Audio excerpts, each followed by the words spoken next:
एक बार एक जंगल के निकट दो राजाओं के बीच घोर युद्ध हुआ।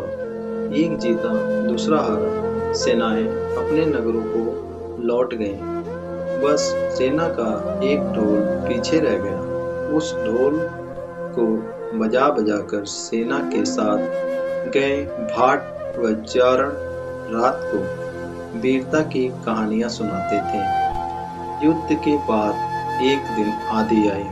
आंधी के जोर में वह ढोल लुढ़कता पुढ़कता एक सूखे पेड़ के पास जाकर टिक गया। उस पेड़ की सूखी टहनियाँ ढोल से इस तरह से सट गई थी कि तेज हवा चलते ही ढोल पर टकरा जाती थी और ढमाढम ढमाढम की गुंजयमान आवाज होती। एक सियार उस क्षेत्र में घूमता था। उसने ढोल की आवाज सुनी। वह बड़ा भयभीत हुआ। ऐसी अजीब आवाज बोलते पहले उसने किसी जानवर को नहीं सुना था। वह सोचने लगा कि यह कैसा जानवर है जो ऐसी जोरदार बोली बोलता है, ढमाढम।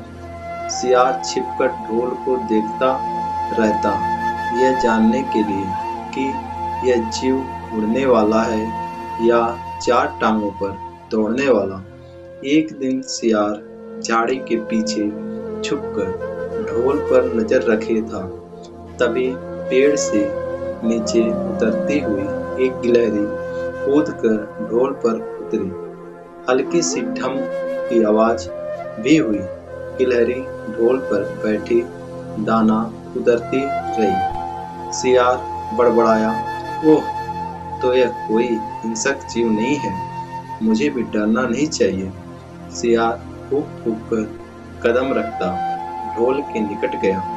उसे सूंघा ढोल का। उसे न कहीं सिर नजर आया और न पैर। तभी हवा के झोंके से टहनियाँ ढोल से टकराई। ढम की आवाज हुई और सियार उछलकर पीछे जा गिरा। अब समझ आया। सियार उठने की कोशिश करता हुआ बोला, यह तो बाहर का खोल है। जीव इस खोल के अंदर है। आवाज बता रही है कि जो कोई जीव इस खोल के भीतर रहता है वह मोटा ताजा होना चाहिए, चर्बी से भरा शरीर। तभी ये ठम ठम की जोरदार बोली बोलता है। अपनी माद में घुसते ही सियार बोला, ओह सियारी, दावत खाने के लिए तैयार हो जा। एक मोटे ताजे शिकार का पता लगाकर आया हूँ। सियारी पूछने लगी, तुम उसे मारकर क्यों नहीं लाए? सियार ने उसे झिड़की दी, क्योंकि मैं तेरी तरह मूर्ख नहीं हूँ।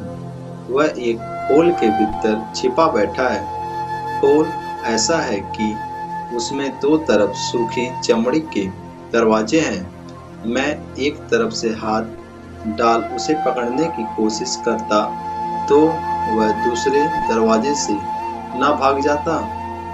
चांद निकलने पर दोनों ढोल की ओर गए।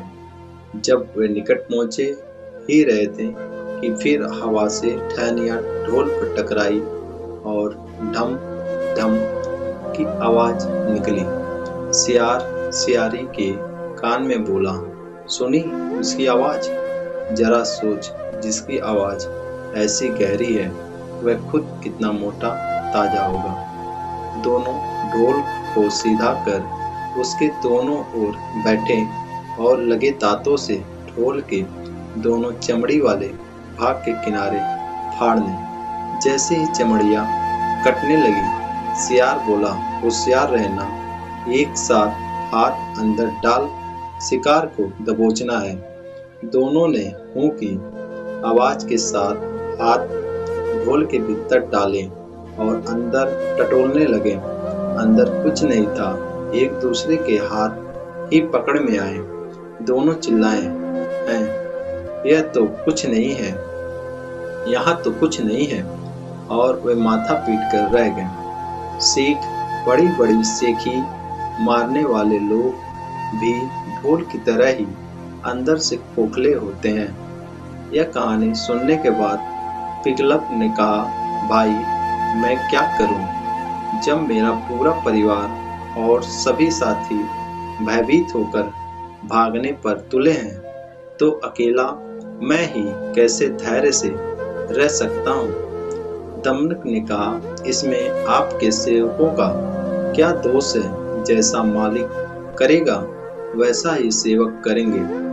तो भी आप तब तक यहाँ ठहरिए जब तक मैं उस आवाज के विषय में ठीक ठीक पता न लगा लूं। पिगलक ने आश्चर्य से पूछा, क्या तुम वास्तव में वहां जाने की सोच रहे हो? दमनक ने जवाब दिया, स्वामी की आज्ञा से तो योग्य सेवक कोई भी काम कर सकता है, चाहे उसे सांप के मुंह में हाथ डालना पड़े या समुद्र ही पार करना पड़े। राजाओं को चाहिए कि ऐसे ही सेवक को सदा अपने निकट रखें। पिगलक ने कहा, अगर ऐसी बात है तो जाओ, भद्र तुम्हारा मार्ग मंगलमय हो। दमनक उसको प्रणाम करके आवाज की दिशा में चल पड़ा। पिगलक को पछतावा होने लगा कि मैंने बेकार ही दमनक की बातों में आकर उसे अपने मन का भेद बता दिया। उसका क्या विश्वास, पहले मंत्री का पद छिन जाने के कारण वह खिन्न तो है ही, बदला लेने के लिए यह भी तो हो सकता है कि दमनक लालच में आकर शत्रु से मिल जाए और बाद में घात लगाकर मुझको ही मरवा दे। खैर, अब तो एक ही रास्ता है कि कहीं दूसरी जगह छिपकर दमनक के आने की राह देखी जाए। उधर दमनक खोजते खोजते संजीवक के पास पहुंचा तो उसकी खुशी का ठिकाना न रहा। जिसके डर से सिंह की जान निकल रही थी, वह तो यह मामूली सा बैल है। दमनक इस स्थिति से लाभ उठाने की सोचने लगा। अब तो इस बैल से संधि या विक्रय कुछ भी करके पिगलक को सहज ही अपने वश में किया जा सकता है। यही सोचता सोचता वह लौटकर पिगलक के पास पहुंचा। पिगलक उसे आते देख संभल कर बैठ गया। दमनक ने पिगलक को प्रणाम किया। पिगलक ने पूछा, तुमने उस भयंकर प्राणी को देखा क्या? दमनक ने कहा, आपकी कृपा से मैं उसे देख आया हूँ। पिगलक को आश्चर्य हुआ, सच? पिगलक ने अपनी झेप मिटाने के लिए कहा, तो फिर उस बलवान जंतु ने तुम्हें छोड़ कैसे दिया? शायद उसने इसलिए तुमको छोड़ दिया होगा कि बलशाली लोग अपने समान बल वाले से ही बैर या मित्रता करते हैं। कहाँ वह महाबली और कहाँ तुम जैसा तुच्छ बिना प्राणी। दमनक ने मन का क्षोभ छिपाकर कहा, ऐसा ही सही, वह सचमुच महान है, बलशाली है और मैं एकदम क्षुद्र दीन प्राणी हूँ। तो भी यदि आप कहें तो मैं उसे भी लाकर आपकी सेवा में लगा सकता हूँ। पिगलक ने चकित होकर कहा, सच कहते हो? ऐसा संभव है?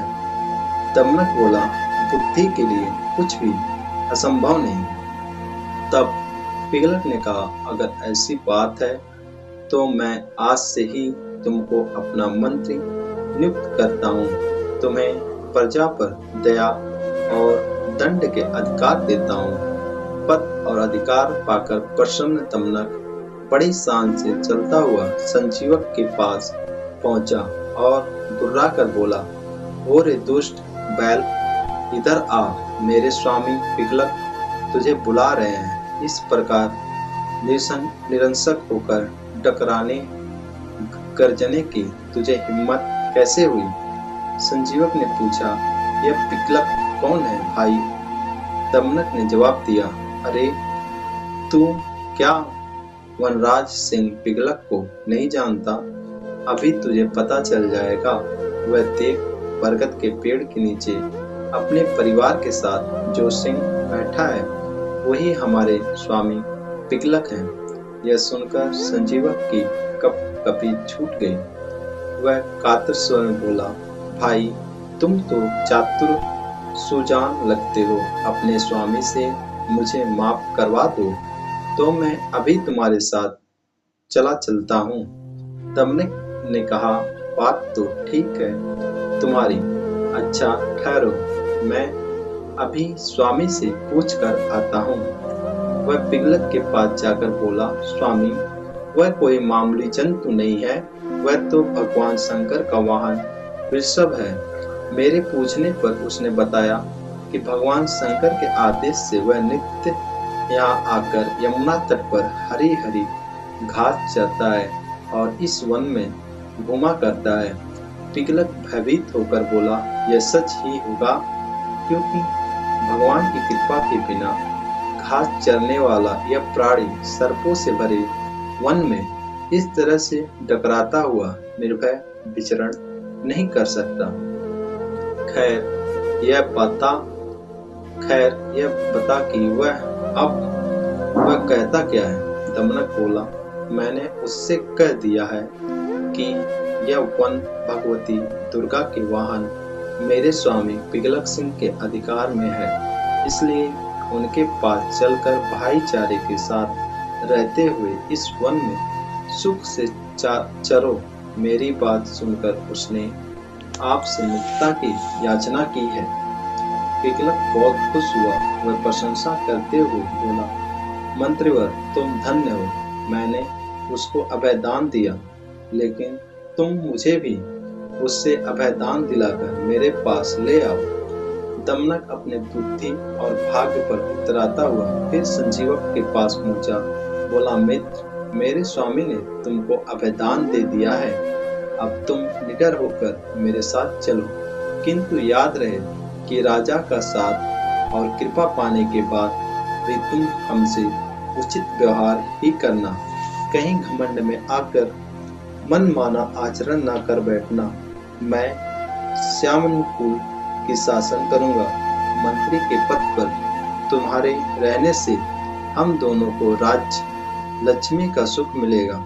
जो व्यक्ति अहंकार के कारण उत्तम मध्यम और अधम व्यक्तियों का उचित सम्मान नहीं करते, वे राजा का सम्मान पाने के बाद भी दलित की तरह दुख भोगते हैं।